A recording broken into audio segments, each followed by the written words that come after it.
नमस्कार विद्यार्थी मित्रांनो, मी गोपाल तायडे इयत्ता 10वीच्या सर्व विद्यार्थ्यांचं 4.3 ओ कॅप्टन माय कॅप्टन या कवितेमध्ये आपल्या सगळ्यांचं मनपूर्वक स्वागत करतो.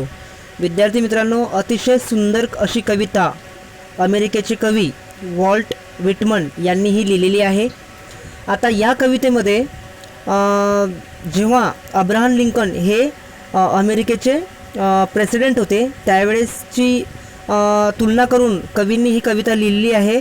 आणि 1865चं जेव्हा सिव्हिल वॉर झालं होतं त्या सिव्हिल वॉरशी रिलेटेड या कवितेच्या सगळ्या ओळी जुळलेल्या आहेत. म्हणजेच या ठिकाणी अमेरिकेची तुलना ही एका जहाजासोबत केलेली आहे आणि अब्राहम लिंकन यांची जी तुलना आहे ते ॲज अ कॅप्टन म्हणून केलेली आहे.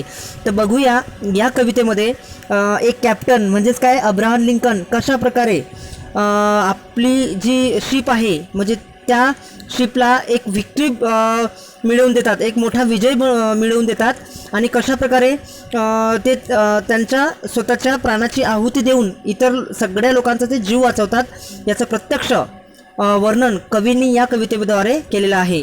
तर सुरू करूया मग आजची ही कविता 4.3 ओ कॅप्टन माय कॅप्टन. तत्पूर्वी चिटचॅटमध्ये काही प्रश्न विचारलेले आहेत त्याला आपण बघूया.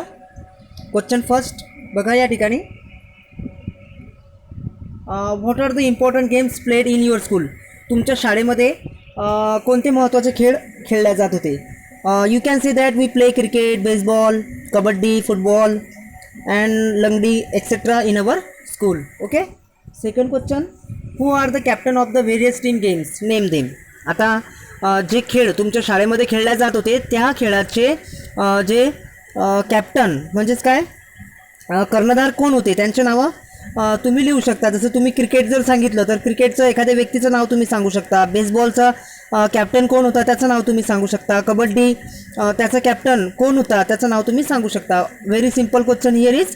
Then last one is C, what is the role played by a team games captain, what are his her responsibility. आता प्रश्न असा विचारलेला आहे की जो संघाचा कर्णधार आहे तो कोणत्या प्रकारची भूमिका रोल निभावतो आणि त्याच्या जबाबदाऱ्या कोणत्या आहेत, रिस्पॉन्सिबिलिटीज है ना. रिस्पॉन्सिबिलिटी म्हणजे जबाबदारी. तर मग तुम्ही सांगू शकता की a captain play a very important role in the team. He always binding to the all teammates. Then he she keeps a bonding with the team. He keeps the team united. He takes the responsibility of drawback and defeats of the team. Then you can tell that he creates team spirit among his players. म्हणजे बऱ्याचशा responsibility तो पार पाडत असतो. चला तर विद्यार्थी मित्रांनो मग सुरू करूया आपली आजची ही कविता. व या ठिकाणी एक चार्ट दिलेला आहे. या चार्टमध्ये बरेचसे नावं बनतात.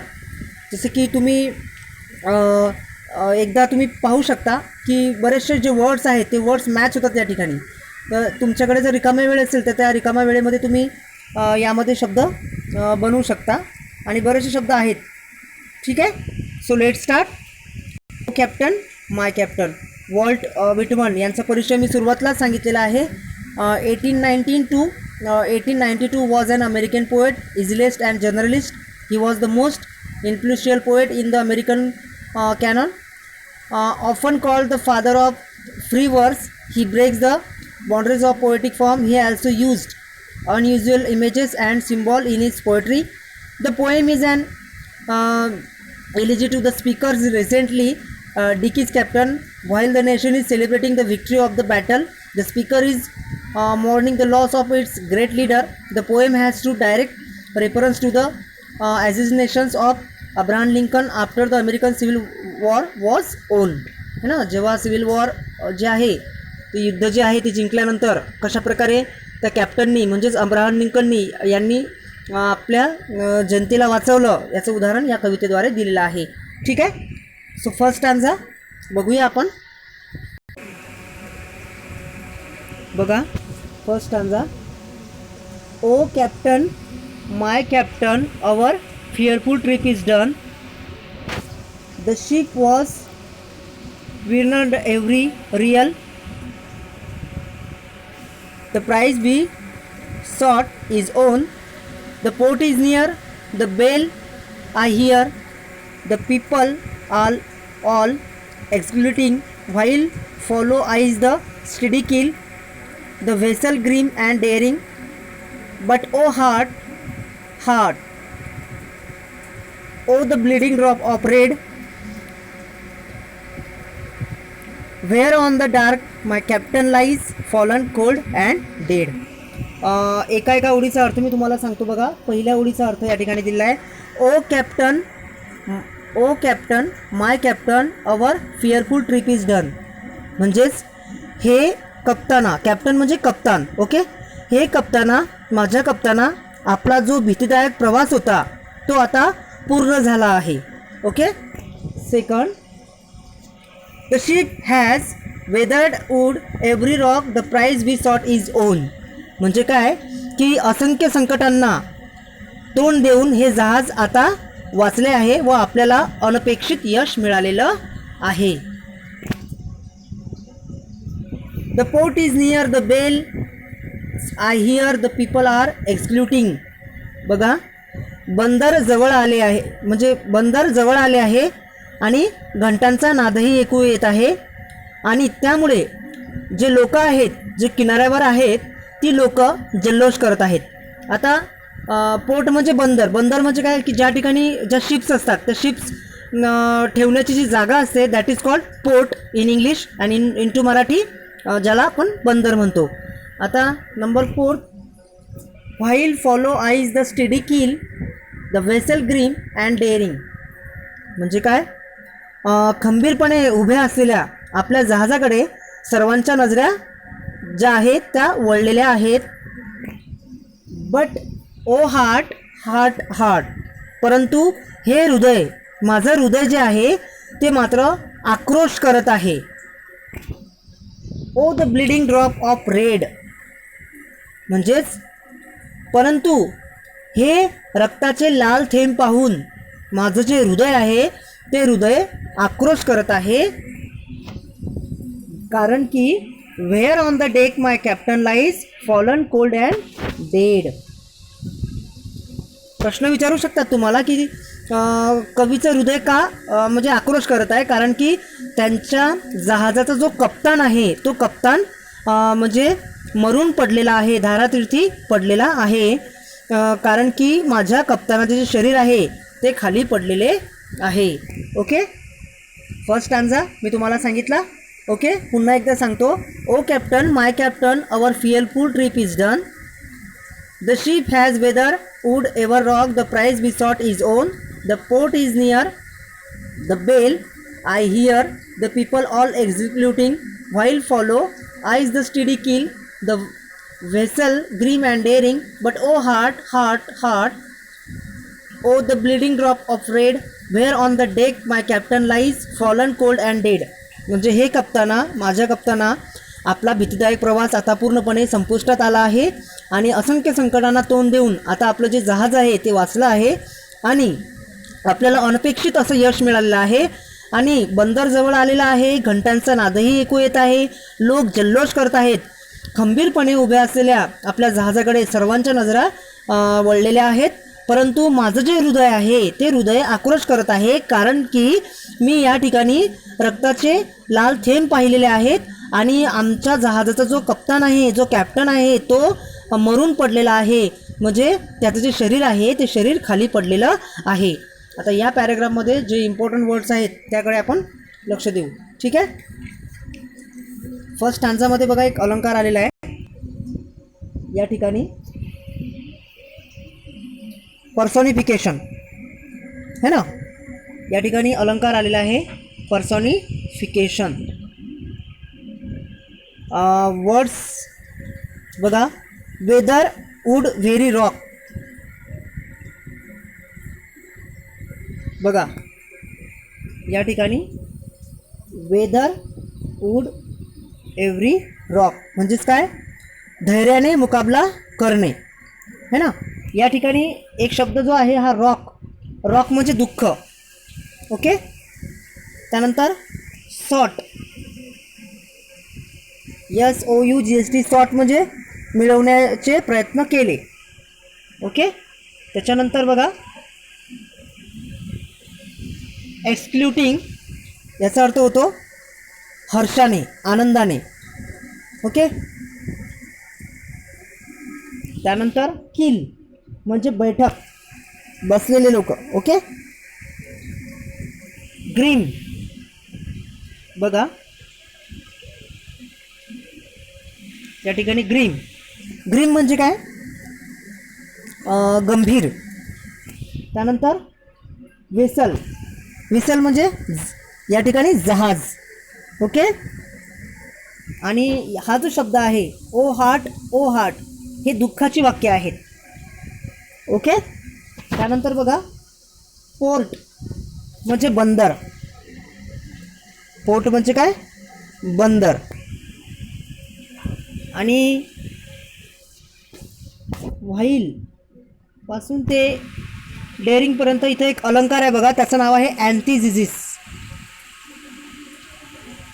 कोणता अलंकार आहे? अँथिझिसिस.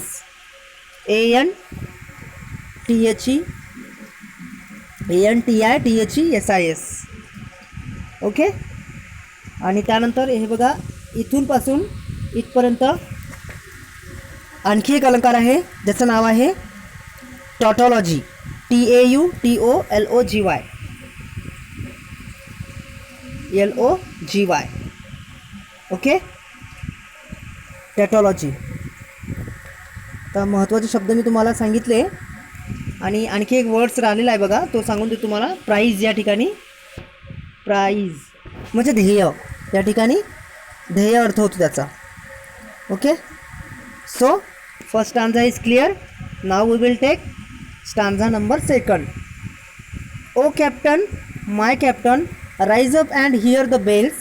Rise up, for you the flag is flung. For you the bugle trills. For you bouquets and ribbons would wreath. For you the shores a crowding. For you they call the swaying mass, their eager faces turning. Here captain, dear father, this arm beneath your head. It is some dream that on the deck you have fallen cold and dead. बघा second स्टॅन्झामध्ये कवी काय सांगत आहे आपल्याला? O captain, my captain. बघा first stanza. O captain, my captain, rise up and hear the bells. बघ, O कप्ताना म्हणजे माझ्या कप्ताना उठ आणि हा जो घंटानाद होत आहे तो घंटानाद तू ऐकून घे. ओके. त्यानंतर rise up, for you the flag is flung. For you the bugle trills म्हणजे उठ आणि तो जो ध्वज आहे तो ध्वज तुझ्यासाठी फडफडत आहे. आणि जे बिगुल आहे ते बिगुल तुझ्यासाठी वाजत आहे. बघ फक्त तुझ्यासाठी वाजत आहे. आणि त्यानंतर जे लोक आहेत ते लोक पुष्पहार आणि फुलांचा वर्षाव घेऊन येत आहेत. For you bouquets and ribbons wreath. For you the shores a crowding म्हणजे काय?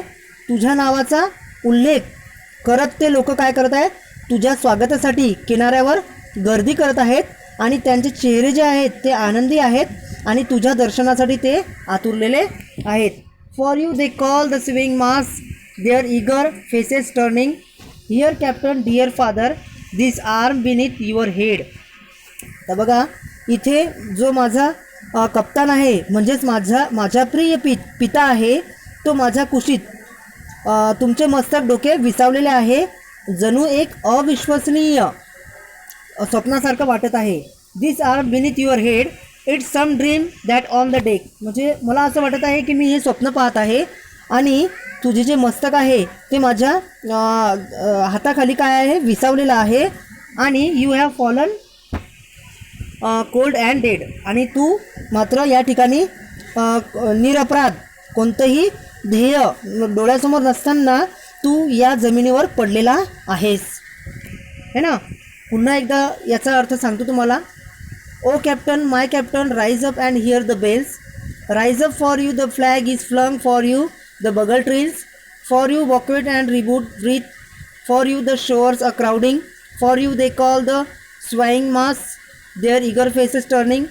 Here captain dear father, this arm beneath your head, it is some dream that on the deck you have fallen cold and dead. म्हणजेच काय, माझ्या कप्ताना तू उठ आणि जो घंटानाद होत आहे तो तू एक उठ आणि तो जो ध्वज आहे तो ध्वज तुझ्यासाठी फडफडत आहे, बिगुल तुझ्यासाठी वाजत आहे.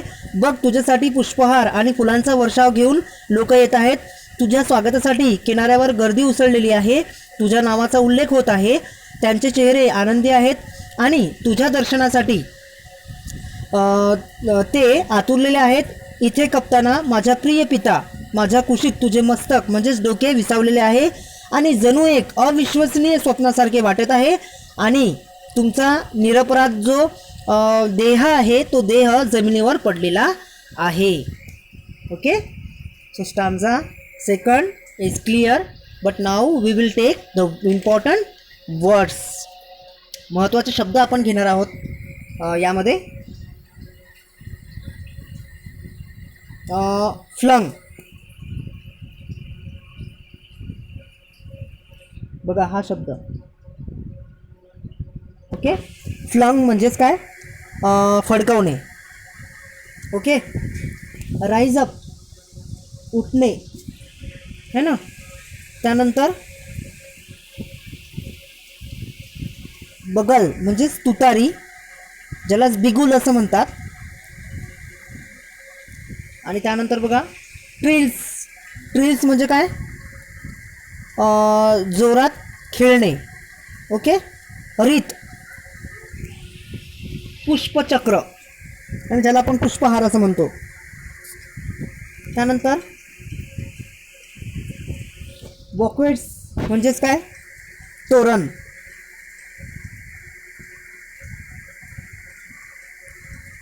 ए क्राउडिंग म्हणजे बहुसंख्येने हजर होणे. ओके, मास म्हणजे लोकांची गर्दी है ना. स्वेईंग म्हणजेच जे बंदर आहे ते बंदर पूर्णपणे लोकांच्या गर्दीने भरणे, दॅट इज कॉल्ड. ओके, त्यानंतर सम ड्रीम म्हणजे खूप साऱ्या लोकांची स्वप्न. खूप साऱ्या लोकांची स्वप्न. ओके, आता इम्पॉर्टंट वर्ड्स आपण घेतलेले आहेत. आता शेवटचा स्टांजा आपण घेऊया. My captain does not answer, his lips are pale and still. My father does not feel my arm, he has no pulse nor will. The ship is accord safe and sound, its voyage close and done. From fearful trip the victor ship comes in with object on. Execute O shores and ring O bells, but I with mournful tread walk the deck. My captain lies fallen cold and dead. Stanza third मध्ये काय म्हणणं आहे कवीचं ते बघूया आपण.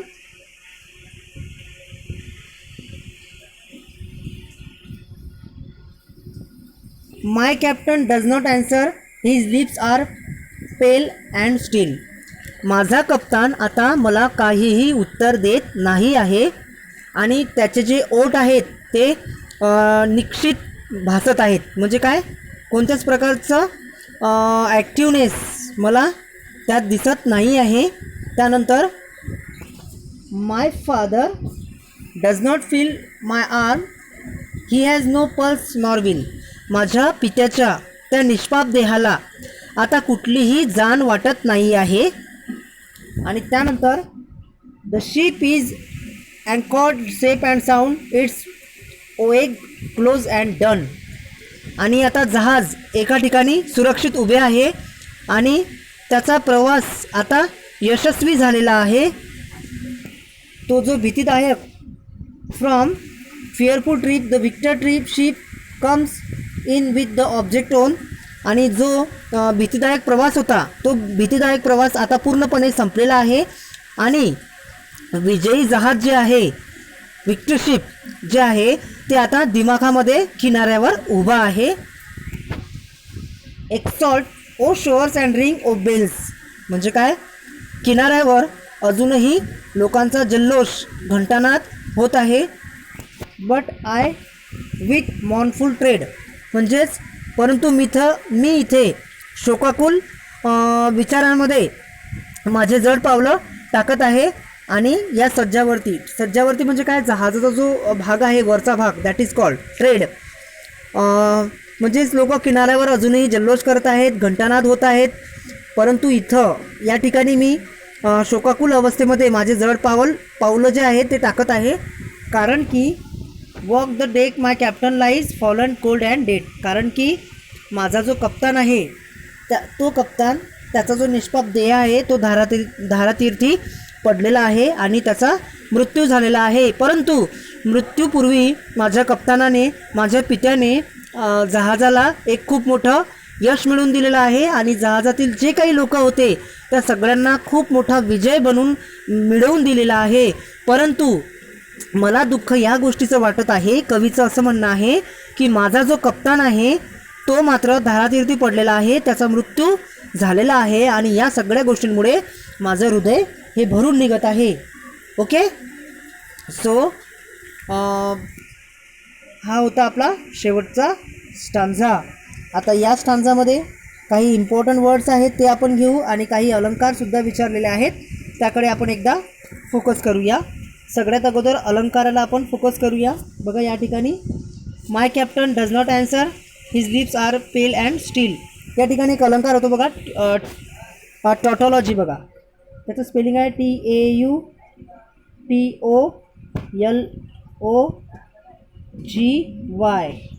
इथं अलंकार होतो एक पहिल्याच ओळीत. देन ॲलिस्ट्रेशन अलंकार आहे बघा, द शिपची लाईन बघा, द शिप है ना, ते डनपर्यंत. इथे एक अलंकार होतो ॲलिस्ट्रेशन,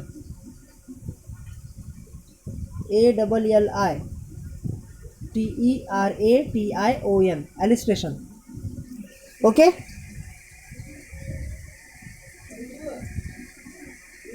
देन वर्ड्स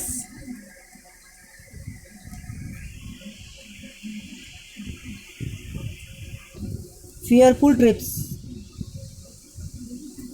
है ना, म्हणजे भीतीदायक प्रवास.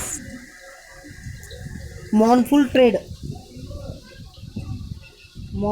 म्हणजेच काय, दुःखी है ना, ट्रेड म्हणजे चालणे. ओके, विल इच्छा, स्टीलपर्यंत, डन पूर्ण केली आहे. लिप्स ओठ, डज नॉट ॲन्सर म्हणजे उत्तर देत नाही आहे है ना, साऊंड आवाज. ॲक्रॉट सेफ पूर्णपणे सुरक्षित. फॉलन पडलेला आहे. डेड म्हणजे मृत्युमुखी है ना. वॉक अँड डेक, ओन जिंकलेलं आहे. आता यातील आणखी एक अलंकार आहे बघा,